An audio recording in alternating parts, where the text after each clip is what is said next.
Salut à tous, alors c'est Frédéric de la Vie. Alors ce soir, je voulais vous faire une petite vidéo exceptionnelle parce que je suis en direct. Alors en direct quand je fais ma vidéo, bien sûr, si vous la regardez, elle sera en différé quoi. Donc je suis en direct avec Michael D. Gundil, qui est mon collègue avec qui nous avons écrit de nombreux livres, dont un des derniers qui s'appelle La méthode de Lavier 3. Là, c'est en anglais, donc c'est en Amérique. Ça s'appelle Strange Training Anatomy Workout Tri, avec l'accent français. Voilà, donc vous l'avez, la méthode de Lavier 3.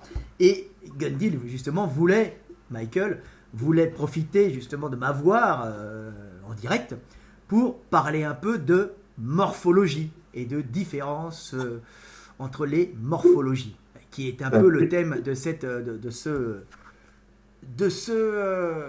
bouquin que vous pouvez aller chercher dans toutes les bonnes librairies sur Amazon.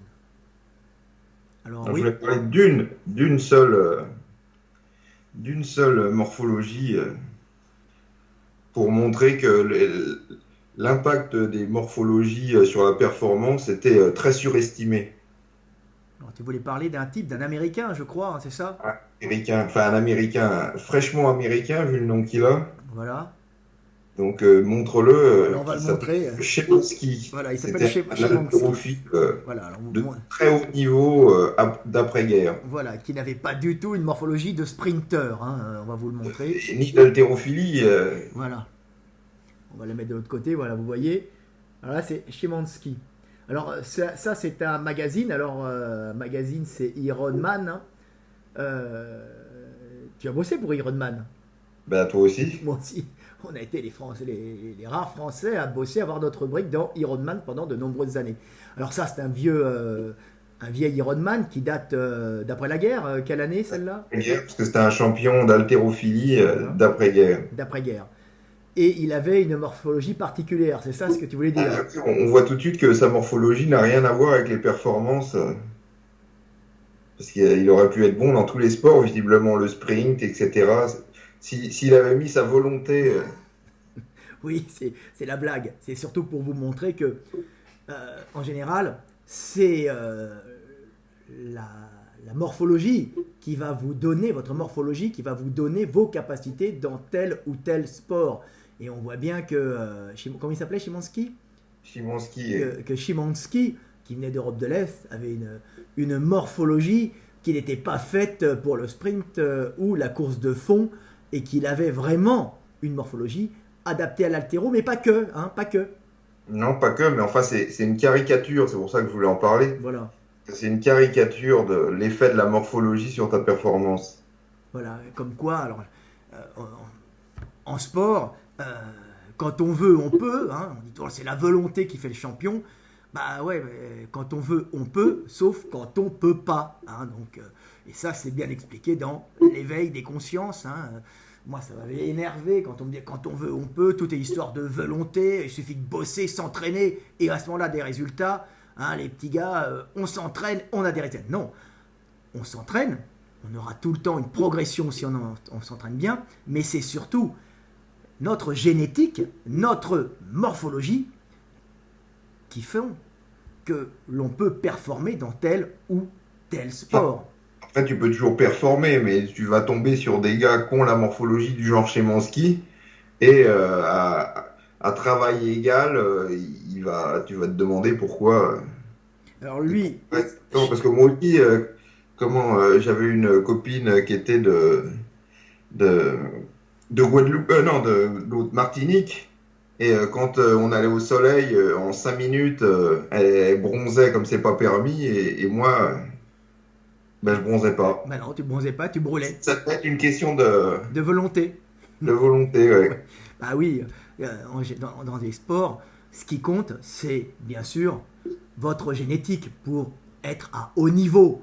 Ce qui ne veut pas dire qu'on ne va pas progresser avec une mauvaise génétique pour adapter un sport si on s'entraîne correctement. Mais pour devenir un champion, il ne faut pas uniquement avoir un mental de champion, il faut aussi avoir la morphologie du champion et la biologie du champion. Alors, le mental fait aussi partie de l'acquis génétique, hein, mais il peut être il peut venir aussi de l'éducation, mais la volonté de gagner, la volonté de s'entraîner, vient souvent aussi de notre génétique et pas uniquement de notre éducation. Donc c'est un ensemble. Quand on veut, on peut, sauf quand on peut pas. Hein. Donc ça, il faut bien se le rentrer dans la tête. Oui, parce qu'il n'y a pas de raison que Szymanski, il en veuille pas autant que toi. Voilà. Et c'est pour ça qu'il a fini premier. Il y en a d'autres qui avaient peut-être une meilleure morphologie encore et qui n'en voulaient pas, mais tu trouveras à haut niveau, plus tu vas monter, tu trouveras toujours des mecs qui vont se défoncer. Alors c'est pourquoi, pour revenir au bronzage, moi, avec ma mentalité, je restais 10 minutes au soleil pour être aussi bronzé qu'elle, et finalement, je finissais avec des brûlures. Avec des brûlures au second degré. Celle tout rouge et elle encore plus bronzée. Donc c'est pour ça que c'est difficile de battre la génétique Ouais, ça me fait, au mental. voilà, et ça me faisait penser à moi quand je faisais du power. Tu te souviens quand je faisais du power? Moi, j'ai quand même monté deuxième à France quand j'étais jeune, mais j'avais pas une morphologie, je me défonçais. Alors moi j'avais un mental quand même, puisque allez, j'y vais. J'avais quand même l'intelligence de m'entraîner correctement, jusqu'au jour où j'ai vu que oui, mais il me manque un peu les proportions pour être un bon power. J'étais très bien fait pour faire du soulevé de terre, mais un peu moyen pour le coucher, même si j'arrivais à me maintenir. Alors quand on passait au squat, je faisais des grosses barres, mais j'étais vite limité par de longues cuisses, un buste court qui faisait que j'avais le buste complètement penché en avant. Alors je compensais avec de gros fessiers, ok, je pouvais monter lourd, mais j'aurais jamais pu faire un champion, parce que même si j'avais des super qualités musculaires, même si j'avais des énormes fessiers, j'avais des cuisses trop longues pour pouvoir supporter des barres qui dépassaient les 260, 270, 280 kilos. Donc naturellement, je suis monté jusqu'à 260. Après, ma position buste complètement penché en avant à cause de mes longs fémurs et de mes chevilles au niveau osseux pas assez souple, pas au niveau osseux pas assez mobile, on va dire, ce n'est pas une question de souplesse, hein, fait que j'ai été extrêmement limité en powerlifting, tu vois. Tu aurais fait quelques exercices d'assouplissement comme suggéré par les internautes. Oui, je suis sûr sûr. que tu aurais pu avoir un squat parfait.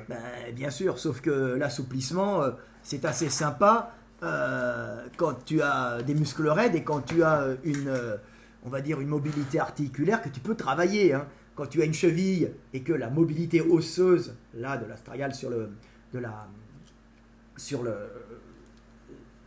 la poulie, sur l'articulation de la cheville, quand vous ne pouvez pas vous pencher en avant parce que l'articulation osseuse et la raideur du tendon calcanéen vous empêche, vous n'allez pas aller plus loin. Hein. Le seul truc que vous risquez de faire, c'est abîmer l'avant et peut-être déchirer l'arrière. Hein. Il faut forcer. Oui, on force. On peut pas étirer au maximum, hein, et on ne peut pas démolir une articulation pour avoir plus d'amplitude. Alors c'est ce que font un peu les danseurs, mais ils finissent avec des coxarthroses congénitales de la... pas congénitales, coxarthroses de la hanche. En combien de temps, c'est ça que les gens ne comprennent pas, c'est que l'effet et les conséquences n'ont pas un timing parfait, donc les gens se disent que ça passe.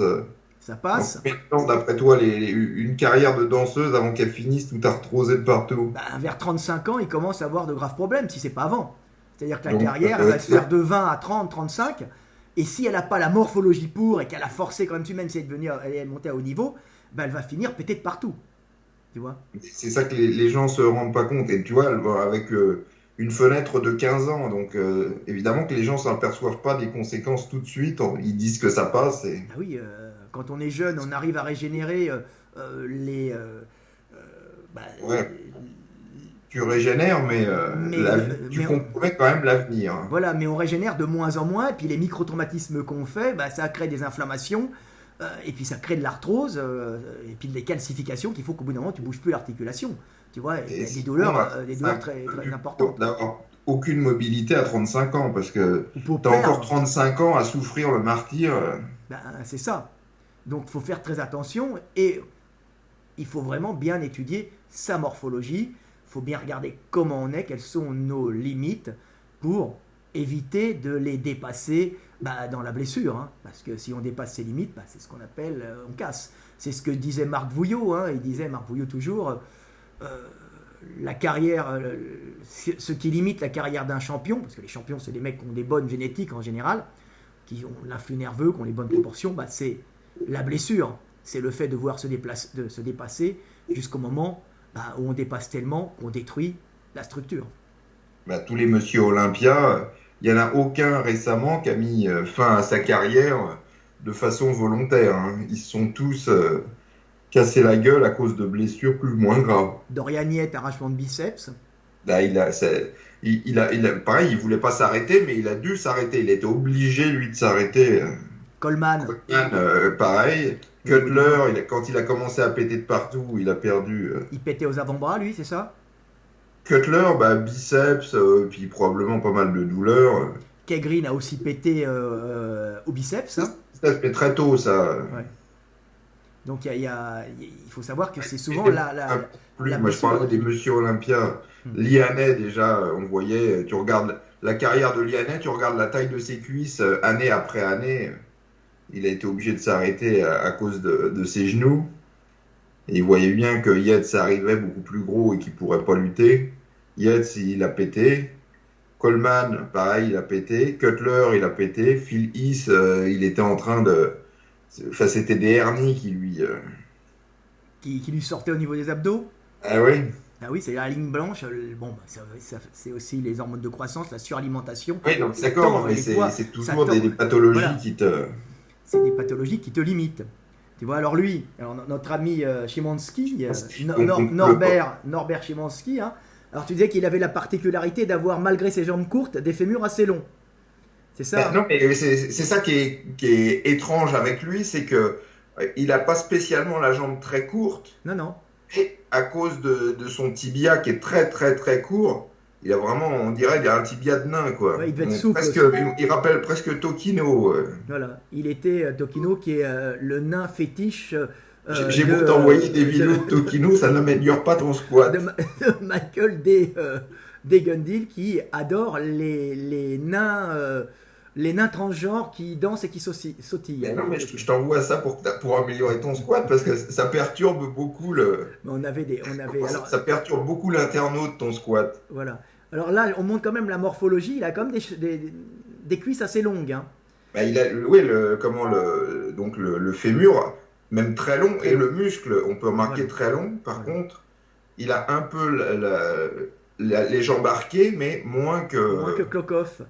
Alors, par exemple, mais que beaucoup d'haltérophiles. Voilà, alors là, on peut voir que c'était un gars qui aurait sûrement été performant en powerlifting, mais pas qu'en haltéro. C'est-à-dire que les haltéros n'ont pas forcément la morphologie des powerlifters, mais là, c'est un mec qui est un peu un mixte. Hein. On ne sait pas où le situer. Il aurait pu être très bon, il était très bon en haltéro, champion olympique, hein, mais aussi, il aurait pu, s'il avait fait du powerlifting, sûrement être excellent en soulevé de terre. Hein. Lui, ça se voit. Oui, non, mais moi je dis aux trois mouvements. Ouais. Déjà au soulevé de terre, pourquoi? Parce que la barre, elle lui serait presque arrivée au genou. Donc il a fait la moitié du mouvement surtout la partie la plus dure, à cause de ses mollets très très très très courts. Quoi.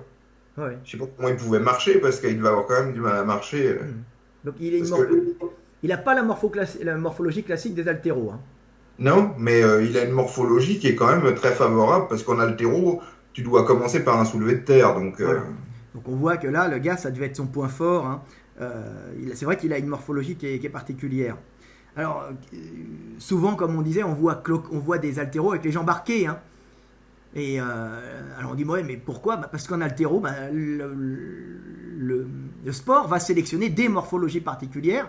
Et c'est pas le contraire, c'est pas la volonté. Le mec, il a imprégné sa volonté à ses fémurs, et ses fémurs se sont arqués. Se sont arqués à la Lucky Luke. Non, pas vraiment. C'est l'avantage de la jambe arquée à l'haltérophilie, c'est que ça fait un peu une arche. Hein. Alors j'ai dessiné ici rapidement, hein, tu vois là c'est l'arche, hein, l'arche classique, hein, qui permet à tout l'édifice de tenir. Et les jambes des haltéros arqués, ça fait un peu une arche. Donc quand le gars épaule, il est extrêmement stable sur ses jambes arquées. Il aurait les jambes droites ou normalement constituées, il serait instable quand il récupérerait la barre. Alors que s'il a les jambes légèrement arquées, il peut à ce moment-là récupérer la barre et il est un peu comme une arche très stable. C'est un peu pour ça que moi les mecs, je les étonne quand je fais des des tirages verticaux ou des épaulés. Alors déjà, j'ai la morphologie pour, hein. C'est pas la force, parce que la force, j'ai une très bonne qualité musculaire, mais j'ai aussi une morphologie pour quelques mouvements, pas tous, hein. Le squat, tu l'as bien vu, mon squat est détestable, bien que je sois déjà monté en championnat à 2,60, hein. Donc j'ai un squat qui est laid, mais bon, j'ai fait quand même de la grosse barre laide.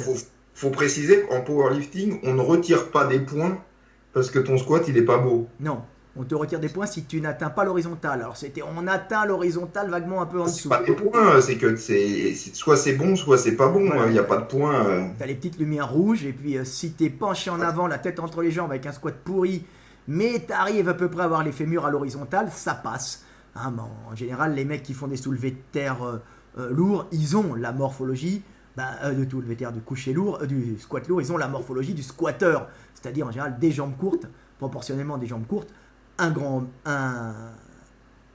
buste proportionnellement, tu vois, et comme ça, ils n'ont pas de porte-à-faux avant quand ils font leur squat, ils sont comme à la presse, ils n'ont pas de déséquilibre antérieur. Hein. Et donc tu peux montrer le contraire qu'on voit souvent chez les femmes. Alors, le contraire qu'on voit souvent chez les femmes, c'est qu'il y en a qui ont les jambes en X, hein, tu vois, oui, parce qu'elles ont un bassin large qui compense là c'est un peu, j'exagère, mais voilà, ça c'est des gens. Non, il y a des femmes qui ont presque les jambes comme ça. Voilà, qui ont presque les jambes comme ça, elles sont plus souples en plus, donc les os, avec le poids, le bassin assez large pour laisser passer un bébé, hein, les jambes plus écartées, donc elles récupèrent l'axe de gravité en partant vers l'intérieur, et souvent, tu as le tibia qui va repartir dans l'autre sens. Et comme elles sont souples, ça va un peu faire ces jambes en X, typiques des nanas. Tu sais, quand elles courent, elles ont les jambes qui partent vers l'extérieur. Ça vient de cette forme de jambes en X, qui est due à un bassin un peu plus large pour laisser passer un bébé. C'est pour ça que en haltéro, c'est pas la meilleure structure, et que si elles ont ces jambes en X, elles vont se faire mal aux genoux et abîmer l'intérieur très facilement. Voilà, c'est-à-dire qu'elles vont abîmer là. Vous voyez, là c'est l'intérieur, hein, la luxe, et puis elles vont abîmer l'intérieur du condyle, puis elles vont abîmer l'intérieur. Elles vont faire une luxation ici et abîmer l'extérieur. Elles vont complètement niquer l'articulation en étirant à cet endroit-là. C'est pour ça que les femmes ont une incidence de déchirure des ligaments croisés qui est beaucoup plus élevée. Rien à voir avec celle des hommes. Voilà, parce que d'un côté, elles sont déjà beaucoup plus souples que les hommes pour pouvoir accoucher plus facilement. Donc, la souplesse et puis une forme de cuisse qui n'est pas du tout fait pour le crossfit, l'haltérophilie. Et tu regarderas toutes les nanas qu'on voit dans les bêtisiers de crossfit, etc., se casser la gueule. Regardez la forme des cuisses qu'elles ont. Elles ne devraient jamais faire ce genre d'activité. Ouais, ça ne correspond pas à leur physique. Alors, il y a des nanas avec les jambes arquées, j'en ai connu, mais ça c'est pas tout. Ça ne correspond pas du tout. C'est même très dangereux de les envoyer faire du crossfit, de l'haltérophilie, etc. Sauf si elles ont la cuisse à peu près faite pour ça, l'haltérophilie. Ouais, non, mais lourd, elles vont toujours finir par se casser la gueule. Voilà. Et en plus, elles ont une laxité ligamentaire qui peut entraîner des blessures là-dessus. Tu sais, quand la barre elle tombe sur la gueule, laxité ou pas, t'es mal. Regardez les bêtisiers, au lieu de rire bêtement, regardez, parce que les gens rigolent, mais regardez à la base qui c'est qui se vautre la gueule sur les mouvements d'haltéro, de crossfit, en crossfit ou autre. Voilà, et puis en plus, je crois que j'avais fait un petit dessin dans la méthode de Lavier 3 où on voyait justement l'incidence d'avoir une morphologie longiligne. Alors, est-ce que je le retrouve, ce petit dessin? Tu sais à quelle page il est? Non. On va essayer de le retrouver. Si je le retrouve vers la fin. Voilà, je l'ai retrouvé, j'ai vu passer.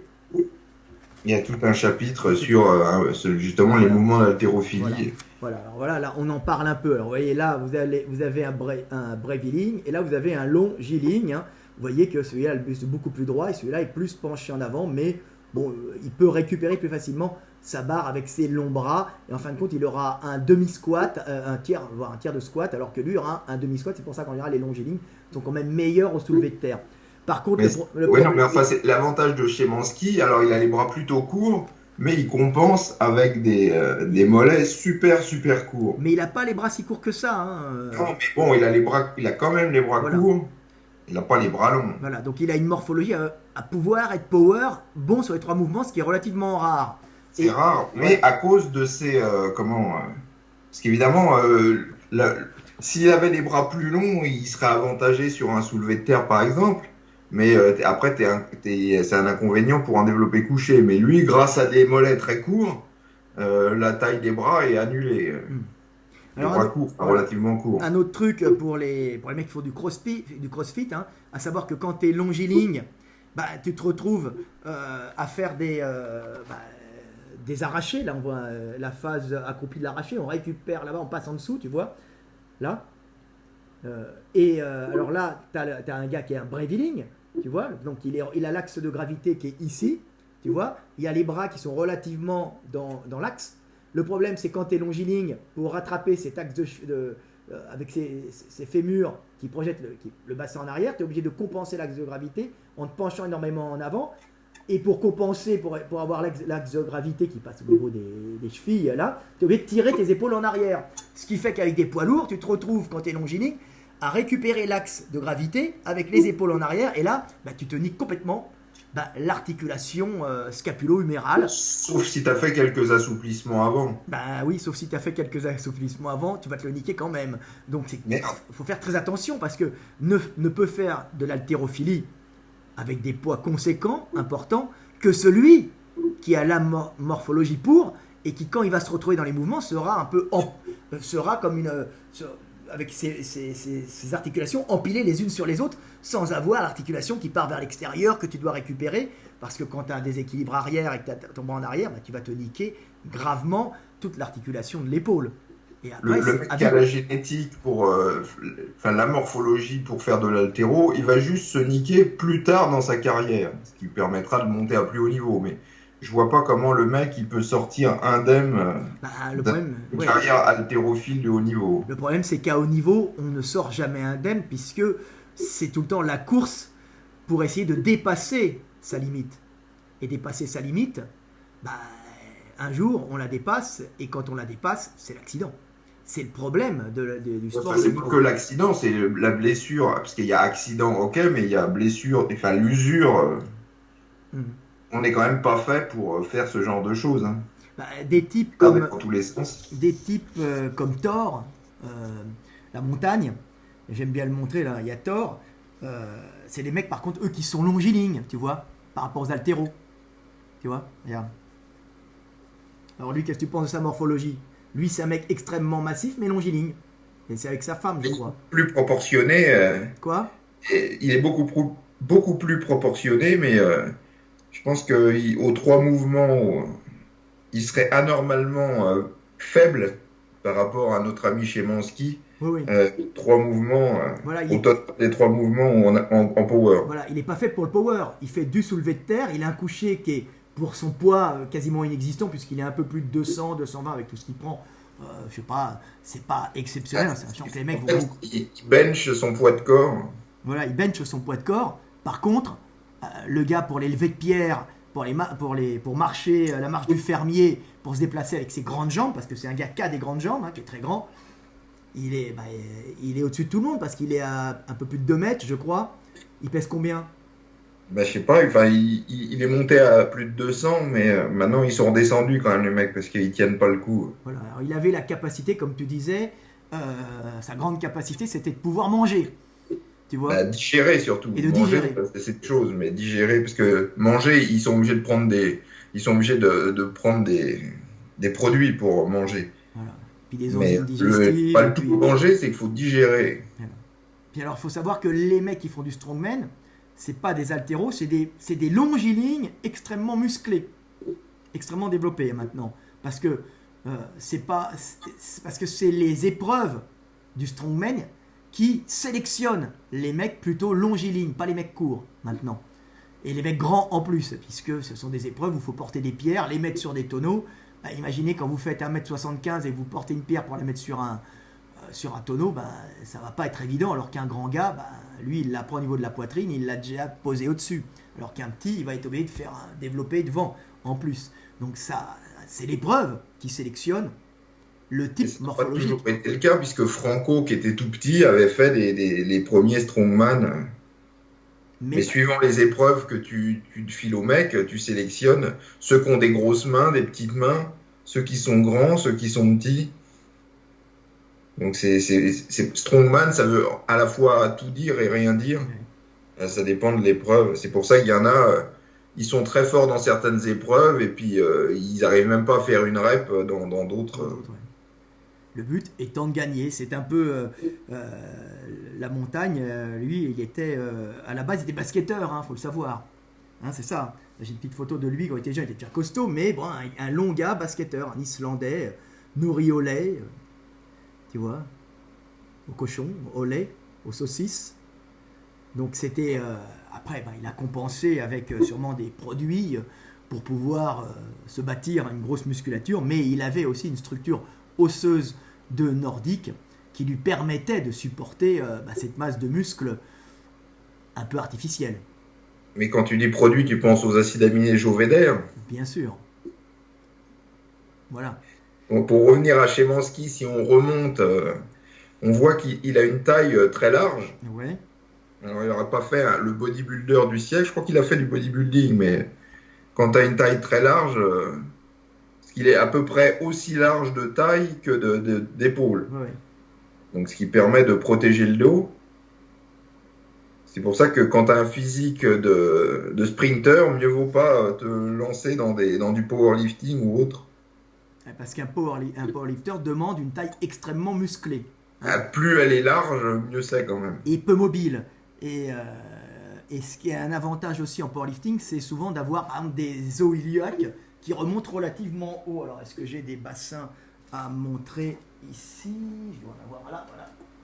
Tu vois, les os iliaques sur un bassin, c'est ça, les os iliaques. Et si tu remontes haut, si ces os iliaques remontent haut et il y a des gros fessiers dessus, non seulement tu peux installer des gros fessiers dessus, mais en plus, le fait qu'ils remontent haut va protéger toute cette colonne vertébrale qui risque d'être fragilisée, va protéger la colonne vertébrale des torsions et des flexions, puisqu'elle va être un peu gainée par des muscles et par les carrés des longs qui s'insèrent autour de ces os iliaques, tu vois. Voilà. Oui, par opposition aux gens qui ont la taille fine, en général, ils ont un abdomen assez long. Voilà, une taille fine et des os iliaques assez bas. Alors, si tu as l'os iliaque qui monte haut, en général, c'est un avantage. Ça limite les flexions les rotations latérales. Donc, ça te limite pas mal de risques de te blesser. Puis, ça permet aussi d'insérer des muscles protecteurs avec ces os iliaques de chaque côté qui vont limiter les mouvements du rachis et limiter les risques de pathologie par arrondissement ou rotation avec des charges extrêmes. On peut lui dire gratuitement pour la vidéo, plus ton abdomen est long, plus tu risques de te flinguer le dos. Donc attention à pas jouer au Rambo des salles de gym quand tu as l'abdomen long. Voilà. Et paradoxalement, les mecs qui ont l'abdomen long et donc qui ont un grand buste et des petites jambes sont bons en squat. Paradoxalement, ils peuvent être plutôt fragiles au niveau sacro-lombaire à cause justement de cette mobilité Pas seulement de la mobilité. Quand tu as une taille de guêpe, tu peux pas avoir des muscles. C'est pas possible. Il y a une impossibilité. C'est pour ça que remontre notre ami Szymanski. Il n'a pas une taille de guêpe. Non. Les power, ils sont connus pour avoir des tailles épaisses, pas forcément des gros ventres ou les haltéros, mais pour avoir des tailles épaisses parce que on parle de largeur d'épaule. Il est aussi large d'épaule que de taille. Voilà. Et un bassin large, des bassins un peu comme les Hercules Farnèse. Vous voyez là, direct derrière, bassin large. Vous voyez au-dessus de moi, là-bas. Vous voyez aussi derrière là, un petit dessin que j'ai fait en m'inspirant d'une statue grecque extrêmement célèbre. Qui était la Villa Farnèse. Donc on voit que la force, traditionnellement, c'est dans le bassin, c'est dans la taille. C'est grâce à ça que vous ne risquez pas d'accident et que la jonction buste-jambe peut se faire. On risque moins, il ne faut pas dire qu'on ne risque pas. Parce que notre ami Szymanski, alors je ne connais pas assez sa vie, mais je sais qu'il avait une grosse pathologie au dos. Malgré le fait qu'il ait une taille et puis probablement des muscles. Alors ça, c'était dû à l'époque où en haltérophilie... Ouais, non, mais je sais pas, après, je te dis, comme les mecs, ils ont peut-être fait la guerre, tu sais pas si c'est des pathologies de guerre ou des pathologies d'entraînement, je sais pas, je connais pas assez pour savoir. Mais je sais qu'ils souffraient beaucoup du dos. Il faut savoir qu'en haltérophilie, Avant, il y avait un mouvement supplémentaire que les mecs... Il était très bon dans ce mouvement qui a été supprimé. Voilà, et ça peut créer des lésions dorsales. Avant, il y avait comme mouvement l'épaule éjetée, l'arraché, qu'on retrouve un peu en crossfit. Et il y avait un autre mouvement qu'on va retrouver en strongman, qui était le développé devant, le développé. Hein. Le développé, c'est-à-dire qu'on prenait la barre, on épaulait, et après, on montait la barre sans élan. Hein. Alors les gars, ce qu'ils faisaient, c'est qu'ils se penchaient en arrière, comme ça, hop, et ils poussaient, mais en se penchant, ils arquaient le dos, puis ça pouvait créer des glissements vertébraux, des pathologies extrêmement lourdes au dos. Alors pas des hernies, mais l'inverse, alors ça peut des compressions, des glissements vertébraux, dus justement au fait de se pencher trop en arrière. Et ça faisait des pathologies. En fente aussi, il y a des mouvements très célèbres, enfin des photos très célèbres de Szymanski, il est en fente, oui, je sais pas comment ça s'appelle, je suis pas un spécialiste de haltérophilie. Oui, alors avant en général, on pouvait récupérer le mouvement en fente, au lieu de le récupérer sur les deux jambes, donc on se mettait une jambe en avant, une jambe en arrière, mais maintenant ça a disparu parce que c'est beaucoup moins efficace, tout simplement. Quelques mecs le faisaient, mais c'était beaucoup moins efficace.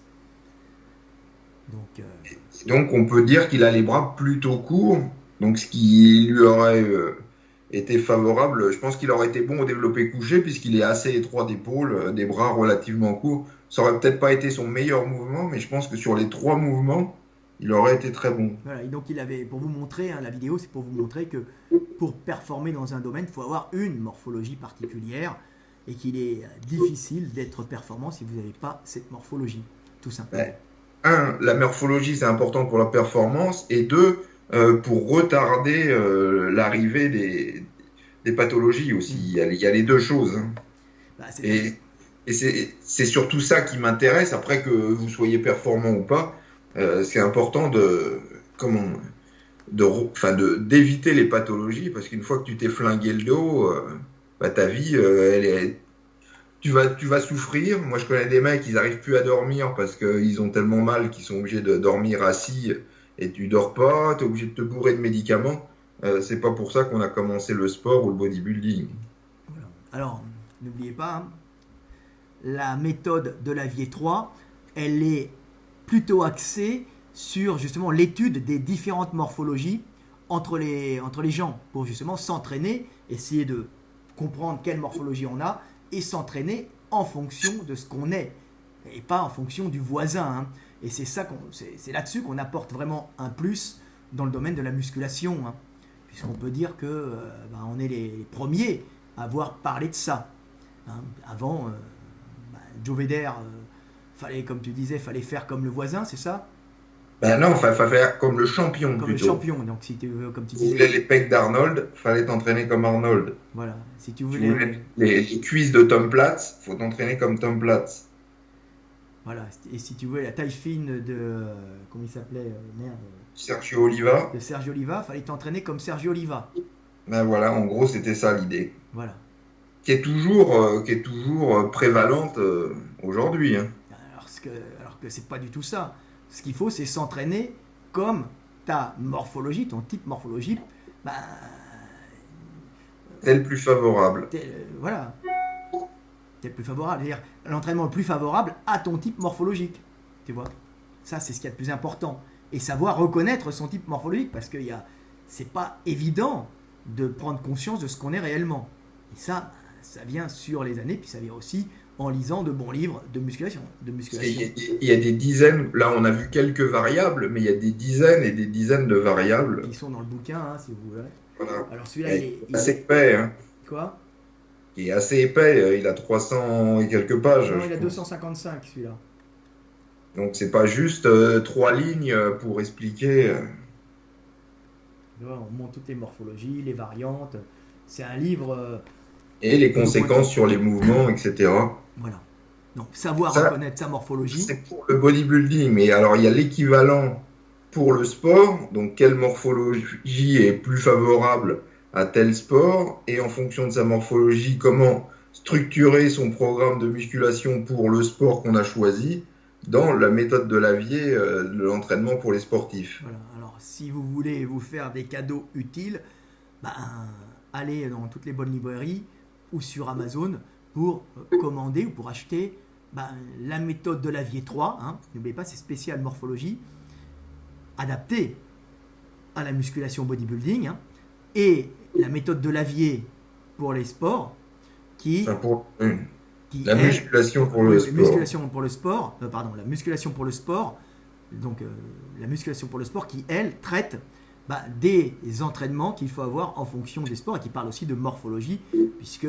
surtout de morphologie. Et surtout de morphologie, voilà. C'est là-dessus qu'on apporte quelque chose de nouveau, hein, dans le monde du bodybuilding. Hein. Il y a eu l'avant de Lavier et l'après de Lavier, on va dire.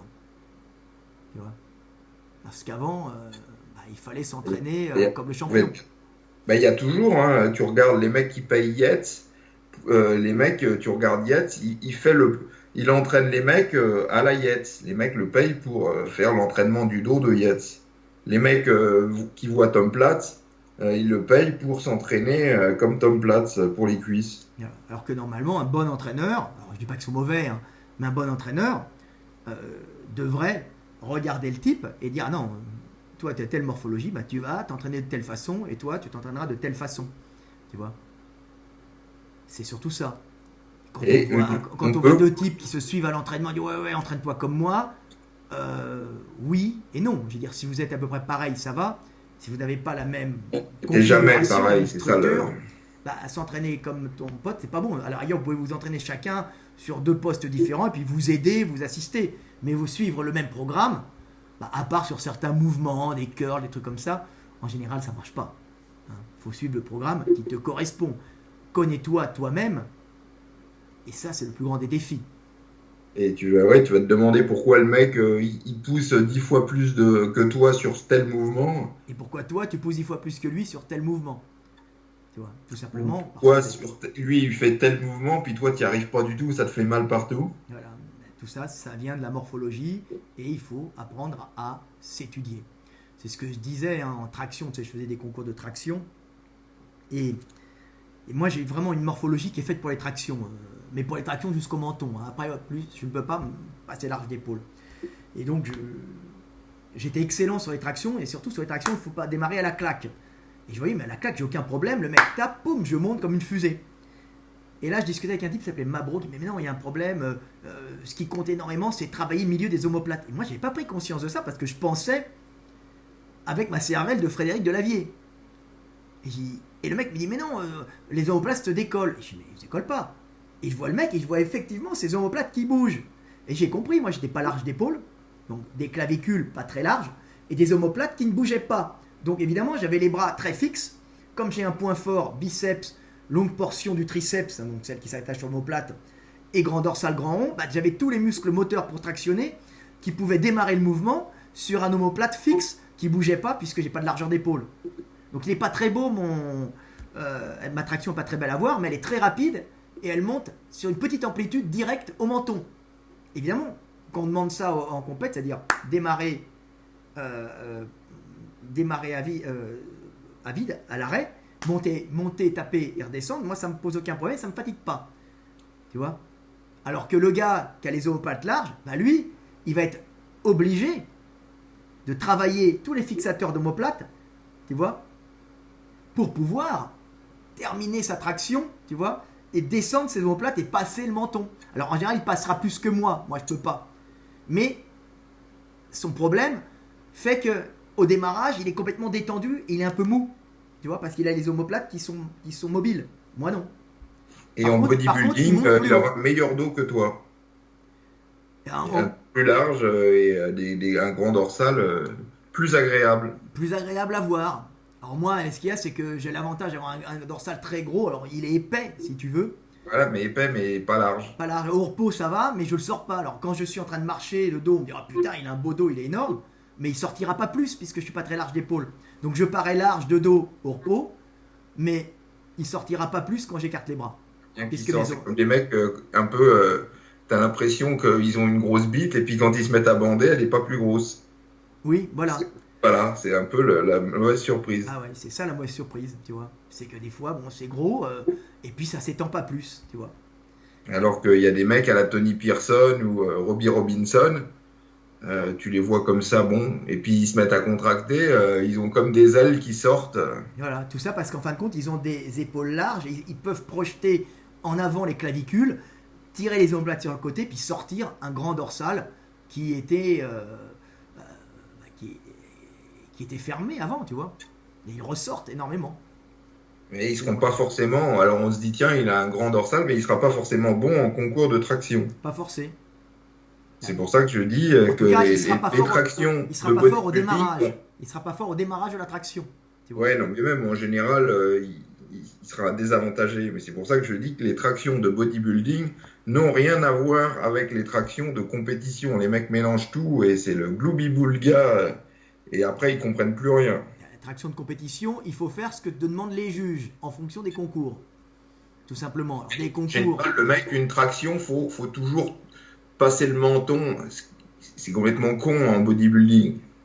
Ben oui. Ben oui, non, mais c'est pas. Tu dis oui, mais il y en a plein qui vont être choqués. Voilà. Et puis en concours de traction, faut descendre complètement.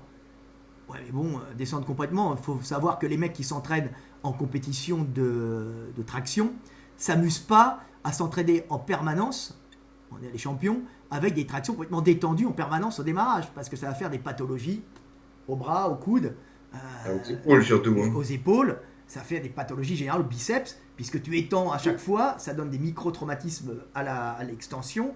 Ça, on le fait qu'en concours, ou un peu avant les concours, pour laisser les muscles se reposer. Ou on le fait une série sur 4, tu vois. Mais on va pas s'amuser à le faire à toutes les séries, pour laisser reposer l'organisme quand même, et éviter ces contraintes de tension permanentes qui, à la fin, finissent par abîmer ligaments et... Quand j'allais au concours de et tendons. traction avec toi, tous les mecs que je voyais, ils étaient niqués les épaules. Hein, c'est Ah pas. bah oui, tous. Et puis tous ceux il y avait tous ceux qui venaient pas aussi parce que ils pouvaient plus. Ah oui, on les voyait passer. Il y a le street workout que j'aime beaucoup. Hein. Turnover. Ça casse, il y a un turnover, ça casse beaucoup d'individus. Alors un On se peu disait, moins. tiens, t'as le champion, il est pas venu, il est pas venu. Ben non, parce que Il s'est fait il peut mal. plus. Il s'est fait mal. Ah oui. Donc c'est pour ça Donc que j'en voyais, les ils gars avaient font tous des pathologies, même ceux qui passaient, mais j'en voyais beaucoup. Enfin, on voyait que les mecs qui avaient une petite pathologie naissante. Hmm. Les autres, ils venaient déjà plus parce qu'ils étaient plus compétitifs du tout. Bah ouais. Ah, tu te Donc souviens c'est des pas mecs. des sports qu'on dure longtemps. Bah oui, alors surtout quand tu passes sur les mouvements de muscle up ou sur les chorégraphies, parce qu'il y a plusieurs types en street workout. Hein. Et là, les mecs ils pètent très vite. Il faut savoir que le niveau est tellement élevé que les mecs pètent vite. Et puis ils sont pas forcément bien encadrés aussi. Hein. Alors ça va de mieux en mieux, mais quand même. Et là, tu as des mecs qui se font des pathologies, des avant-bras, des pathologies du dos. Ce qu'on voyait très très souvent, parce que les mecs se laissent tomber, c'est des pathologies du grand dentelé, vous savez, ce muscle qui maintient l'omoplate et qui font comme des digitations très jolies à voir quand les jeunes lèvent les bras. Hein. Et bah, le problème, c'est que quand tu le laisses tomber, tu peux étirer le nerf qui est assez fragile, qui passe et qui irradie ce muscle, et tu peux même le sectionner, et ce qui fait après, c'est que tu as un trouble moteur, et c'est fini les tractions. Tu as une paralysie du grand dentelé, qui arrive souvent quand on se laisse tomber sur une traction, quand on n'a pas la morphologie pour. Tu vois. Donc ça, il y a un turnover, il y a des pathologies vraiment propres à ce genre d'exercice, et qui touchent des gens qui n'ont pas forcément la bonne conformation pour pouvoir les faire. Et pathologie pas uniquement musculaire ni tendineuse, pathologie nerveuse. Et ça, on ne récupère pas d'un tendon, d'un nerf sectionné. Hein. C'est fini. C'est pour ça que je dis que c'est vrai que c'est du divertissement, le sport, etc. Jusqu'à une certaine mesure. Si tu joues au con, tu vas le payer. Exactement. Déjà, si tu es prudent, il y a beaucoup de risques. Mais si tu joues au con... Donc, d'où le fait de bien se connaître, bien étudier les morphologies, et c'est en ça que nous, on est vraiment... on a apporté notre pierre à l'édifice. Et connaître aussi les avantages et les risques de chaque mouvement, ce qui est plutôt dans la méthode de Lavier 1 et la méthode de Lavier 2. Voilà. Tu avais quelque chose d'autre à dire, Michael? Parce qu'on arrive sur 44 minutes. Hein. Donc... faut écouter les vieux, hein, faut écouter Michael. N'est pas Szymanski qui veut. Voilà, n'est pas Szymanski qui veut, n'est pas la montagne qui veut. Hein. Et même avec ta volonté de faire des exercices d'assouplissement, tu vas quand même avoir du mal. à devenir un champion si t'as pas une morphologie de champion. Et en Donc plus, le sport, même si tu as la il volonté. faut garder en tête que le sport, c'est un des trois piliers de ta santé. Voilà. C'est pas fait pour vous détruire, c'est fait pour vous construire, Tant qu'à faire, oui. tant qu'à faire. Et que le Et but, n'écoute pas les conneries que tu vas lire sur Internet, parce que ta santé, le mec qui te donne des bons conseils sur Internet, il en a strictement rien à foutre. Moi aussi, j'en ai rien à foutre, mais je te préviens, voilà, le mec qui t'incite à la connerie sur Internet, t'apprécies lui pas. aussi, il en a rien à foutre, mais Parce que, moralement, parce que toi, tu es d'une nature profondément morale, c'est ça? ah, c'est ça, mais Voilà. moralement, mais c'est vrai que j'en ai rien à foutre. Le mec, il dit, ouais, mais ils sont contre le squat, je fais du squat quand même. Tu fais comme tu veux, mais je t'ai prévenu. Voilà, parce que notre but, c'est quand même d'agir correctement pour pouvoir se regarder dans la glace et dire je suis venu et j'ai fait ce que je pouvais pour essayer d'améliorer le monde dans lequel j'ai vécu. Et comme ça, je partirai l'esprit en paix. C'est ça. Bah, je suis pas pressé. Moi non Je suis plus, pas. moi non plus. Mais bon, c'est quand même ça doit être plus agréable de partir l'esprit en paix que de partir tourmenté. Je pense que partir Je tourmenté, ça doit préfère être ce qu'il y a de vivre pire. Et vivre l'esprit en paix. l'esprit léger. L'esprit léger, en sachant que tu es un bon garçon et à chaque fois que tu te lèves le matin et tu te regardes dans la glace, tu te dis putain, ce mec est bien. C'est ça? Bah, pas jusque-là, mais bon. Et tu dis je t'aime, tu es un mec Ouais, exceptionnel. les mecs, libre à vous d'écouter ou non nos conseils. Sachez que j'en ai strictement rien à foutre, mais je te les ai donnés. Voilà. Et si vous avez aimé cette vidéo, mettez un pouce bleu. C'est ça? Et si vous l'avez pas aimé, mettez 2 pouces. Ils sont de quelle couleur? 2 pouces rouges, non? C'est ça? C'est ça, ouais, 2 pouces rouges. Voilà, mettez 2 pouces rouges de suite. Voilà. Et abonnez-vous surtout. Et en bas, vous voyez, va apparaître l'adresse pour m'envoyer un petit Tipeee. Je dois changer mon 4x4. Un gros. Un gros Tipeee, non, je blague. Non, non. Allez acheter nos livres.